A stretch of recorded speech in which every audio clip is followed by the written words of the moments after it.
Hello guys, কী অবস্থা সবার? আশা করি সবাই ভালো আছেন। আজকে আমি মোহনগঞ্জের আসল সৌন্দর্য দেখানোর জন্য একটা অটো নিলাম বড় স্টেশনের উদ্দেশ্যে। এটা হচ্ছে বড় স্টেশন। সে আমার বন্ধু সাগর। দুঃখের বিষয় ঈদের পরের দিন হওয়াতে ট্রেন চলাচল করবে না। কি আর করে, এখন বাসে যাব মোহনগঞ্জের উদ্দেশ্যে। ট্রেনে চলাচল করা আমার ড্রিম ছিল, মোহনগঞ্জ যাওয়ার চাঁদে বসে, কিন্তু আর হলো না। অটো দিয়ে মোহনগঞ্জ বাস স্ট্যান্ডের উদ্দেশ্যে। এটা হচ্ছে মোহনগঞ্জ বাস স্ট্যান্ড। বাসের জন্য ওয়েট করতেছি। আমার স্বপ্ন ছিল চাঁদের উপরে বসে মোহনগঞ্জ যাওয়া, ফাইনালি পূরণ করে ফেললাম। পরিচয় হলো মোহনগঞ্জের কিছু ভাইদের সাথে। অনেক মজা করছি আমরা। এত সুন্দর ভিউ, এত সুন্দর ভিউ যে বলার বাইরে, কোটি টাকার ভিউ। সুন্দর ভিউ দেখতে দেখতে গন্তব্যের উদ্দেশ্যে যাচ্ছি। আর রাস্তাগুলো তো দেখতেই পাচ্ছেন কতটা সুন্দর। সেনাবাহিনী দেখলে খবর আছে আমাদের, টাঙ্কি টুঙ্কি ফাটায় ফেলবো আমাদের। কি করা, এই সৌন্দর্য দেখার জন্য সব রিস্ক নেওয়া যায়। আমার সাথেই থাকুন, আরো অনেক কিছু দেখাবো আপনাদের, অনেক সুন্দর সুন্দর জায়গা। আশা করি সবাই মোহনগঞ্জ ঘুরতে আসবে। অবশ্যই অবশ্যই অবশ্যই মোহনগঞ্জ একবার হইলেও ঘোরা উচিত। মোহনগঞ্জ বাস টার্মিনালে ঢুকে গেলাম, ফাইনালি মোহনগঞ্জ এসে পড়লাম। আমাদের গন্তব্য পৌঁছানোর জন্য একটা হুন্ডার বার করলাম। মামার সাথে দরাদরি করতেছি টাকা পয়সা নিয়ে।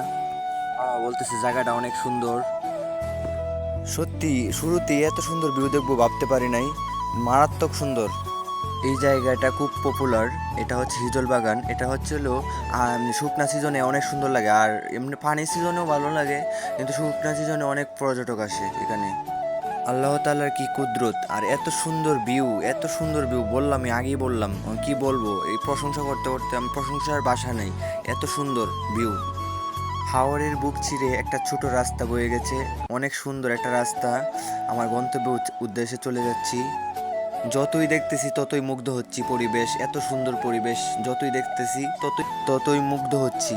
আর অনেকেই আসে ঘুরতে, আর এখানে ঘোরা অবশ্যই আসা উচিত। আর এত সুন্দর জায়গা, এত সুন্দর ভিউ। রাস্তাগুলার ব্যাপারে কি আর বলবো, আপনারাই দেখেন কত সুন্দর, এত সুন্দর, বিশাল। মামাকে বললাম একটু দাঁড়াইতে, একটু হাওয়া খেয়ে নিলাম, একটু শরীরটাকে শান্ত করলাম। এমনি শরীর শান্ত, কিন্তু আর একটু শান্ত করে নিলাম। সাগর আর আমি খুবই খুশি। এখানে যাওয়ার উদ্দেশ্য হলো, সাগর আগে ওখানে বড় হয়েছে ছোটবেলায়।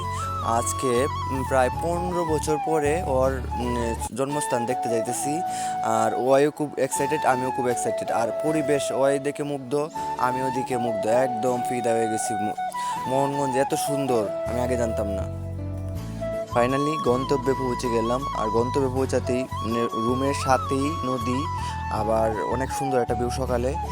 আর এখন আমি বিদায় নিচ্ছি, টাটা বাই বাই।